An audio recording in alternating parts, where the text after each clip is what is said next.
नमस्कार। आज हम कुछ स्रोतों के आधार पर QGIS की दुनिया में गहराई से उतर रहे हैं।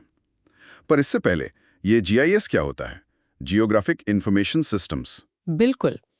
आसान भाषा में कहें तो जीआई ऐसा एक सिस्टम है जो लोकेशन वाले डेटा को, मतलब जैसे नक्शे हैं, सैटेलाइट तस्वीरें हैं, इनको कैप्चर करता है, स्टोर करता है, फिर उनका विश्लेषण करता है और दिखाता है। अच्छा। सोचिए जैसे बाढ़ कहाँ आ सकती है ये पता लगाना या शहर की प्लानिंग करनी हो, तो ये भौगोलिक पैटर्न समझने में मदद करता है। जबरदस्त। और इसी दुनिया में QGIS यानी क्वांटम GIS एक बड़ा नाम है। हाँ, तो आज की हमारी चर्चा का मकसद यही है, QGIS को समझना, ये क्यों इतना खास है, इसकी बेसिक बातें क्या हैं और इससे क्या क्या हो सकता है। हाँ। और ये देखना वाकई दिलचस्प होगा कि ये काम कैसे करता है, खासकर उन लोगों के लिए जो इस फील्ड में, मतलब लोकेशन डेटा विश्लेषण में नए हैं। तो सबसे पहला सवाल यही, क्यों GIS ही क्यों? इतने सारे सॉफ्टवेयर्स हैं, स्रोत क्या कहते हैं इस पर? देखिए, सबसे बड़ी बात जो स्रोत साफ करते हैं वो ये कि QGIS पूरी तरह से मुफ्त है और ओपन सोर्स। मुफ्त? अच्छा। हाँ, मतलब कोई भी इसे डाउनलोड करके इस्तेमाल कर सकता है, छात्र हो, कोई संस्था हो, कोई भी। और ये विंडोज, मैक, लिनक्स सब पर चलता है। बिना किसी खर्च के इतना पावरफुल टूल, ये तो वाकई कमाल है। बिल्कुल। और बात सिर्फ मुफ्त होने की नहीं है, इसका एक और बहुत बड़ा फायदा है, इसका plug in system. Plug in मतलब एड ऑन जैसे? हाँ, जैसे छोटे छोटे एक्स्ट्रा टूल जो आप जोड़ सकते हैं इसकी क्षमता बढ़ाने के लिए। और इसकी कम्युनिटी, मतलब जो लोग इसे दुनिया भर में इस्तेमाल करते हैं वो बहुत एक्टिव हैं, तो लगातार अपडेट आते रहते हैं, मदद मिलती रहती है।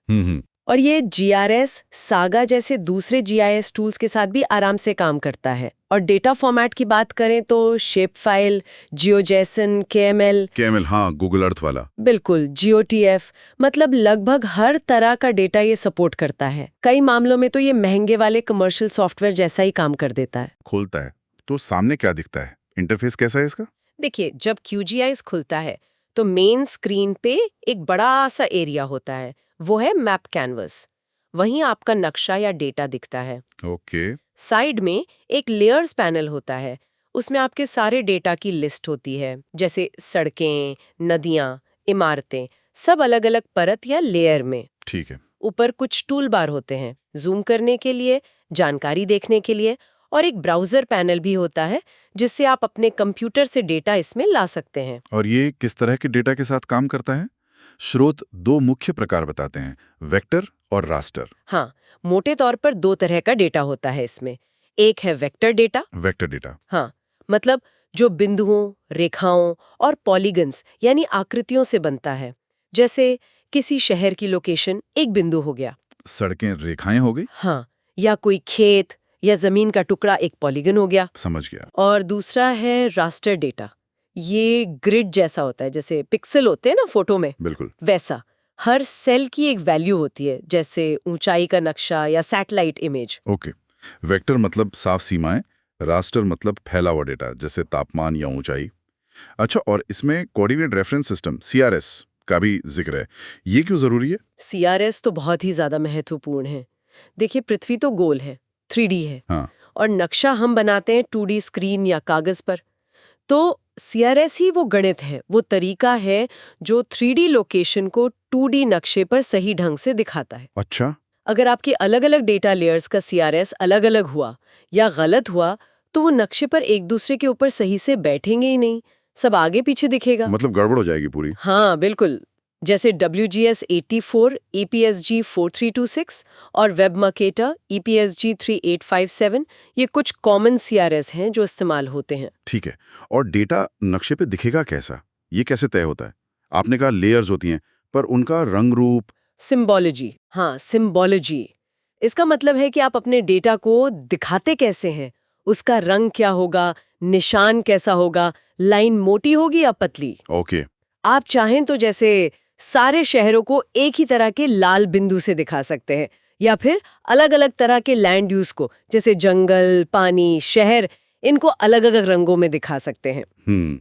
या फिर मान लीजिए आपके पास जनसंख्या का डेटा है, तो आप देशों को कम जनसंख्या से ज्यादा जनसंख्या के हिसाब से हल्के से गहरे रंग में दिखा सकते हैं। अच्छा, ताकि एक नज़र में पैटर्न समझ आ जाए। बिल्कुल, डेटा को प्रभावी ढंग से दिखाना बहुत जरूरी है। ठीक है, अब कुछ बेसिक कामों पर आते हैं। स्रोत शेप फाइल बनाने और एडिट करने का जिक्र करते हैं। ये शेप फाइल क्या है? शेप फाइल एक बहुत ही कॉमन फॉर्मेट है वेक्टर डेटा के लिए, मतलब पॉइंट, लाइन, पॉलीगन स्टोर करने के लिए। अच्छा। का नाम क्या है या उसकी लंबाई कितनी है, इसे एट्रीब्यूट डेटा कहते हैं। और जब विश्लेषण हो गया, नक्शा बन गया, तो उसे शेयर कैसे करें? प्रिंट वगैरह? हाँ, उसके लिए प्रिंट लेआउट्स हैं। इसमें आप एकदम प्रोफेशनल दिखने वाले नक्शे तैयार कर सकते हैं। उसमें लीजन डाल सकते हैं, मतलब कौन सा निशान क्या दिखाता है, स्केल बार डाल सकते हैं, टाइटल, नॉर्थ एरो, ये सब। बढ़िया। ये तो हुए रोजमर्रा के काम। लेकिन स्रोत ये भी बताते हैं कि QGIS में और भी एडवांस क्षमताएं हैं। बिल्कुल, इसमें जियो प्रोसेसिंग टूल्स का एक पूरा सेट है। जियो प्रोसेसिंग मतलब? ऐसे टूल्स जो एक या ज्यादा डेटा लेयर्स पर काम करके नया डेटा बनाते हैं। जैसे क्लिप टूल है।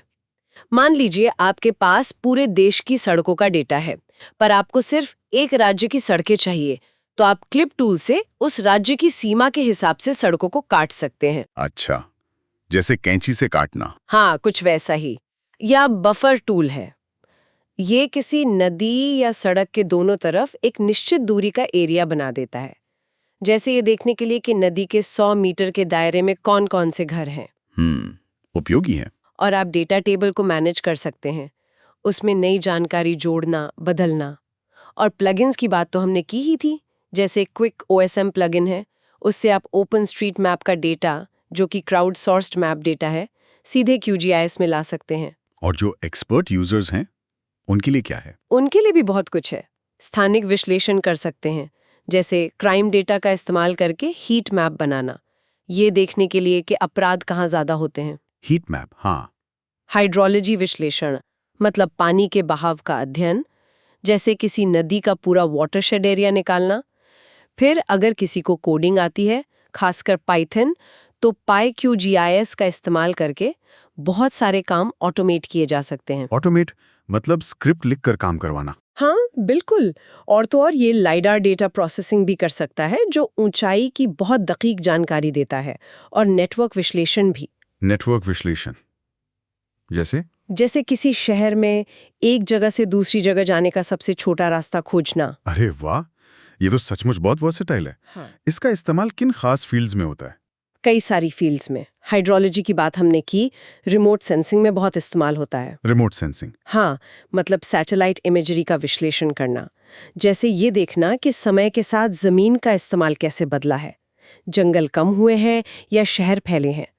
लैंडसैट जैसी सैटेलाइट तस्वीरों का विश्लेषण करके। और वेब मैपिंग भी। QGIS to वेब जैसे प्लगइन से आप अपने बनाए नक्शों को इंटरैक्टिव वेब मैप बनाकर ऑनलाइन शेयर कर सकते हैं। तो कुल मिलाकर सार ये है कि QGIS एक बेहद लचीला, शक्तिशाली और सबसे बड़ी बात मुफ्त GIS प्लेटफॉर्म है। हाँ, जो नई सीखने वालों से लेकर अनुभवी पेशेवरों तक सबके लिए बहुत काम का है। निश्चित रूप से। ये लोकेशन डेटा के साथ काम करने की अनगिनत संभावनाएं खोलता है। और अगर कोई इसे और सीखना चाहे, तो स्रोत कुछ अच्छे रिसोर्स भी बताते हैं, जैसे QGIS की अपनी वेबसाइट है QGIS.org। अच्छा। और स्पेशल थॉट्स जैसे ऑनलाइन ट्यूटोरियल और ब्लॉग्स हैं, जहां से काफी कुछ सीखा जा सकता है। बढ़िया। चलिए इस चर्चा को एक विचार के साथ खत्म करते हैं। जब किसी को अपने आसपास की दुनिया या फिर वैश्विक चुनौतियों को नक्शों और स्थानिक डेटा के जरिए देखने और समझने की क्षमता मिल जाती है, तो क्या इससे उनके सोचने के तरीके, उनके नजरिए में कोई फर्क पड़ता है? सोचने वाली बात है।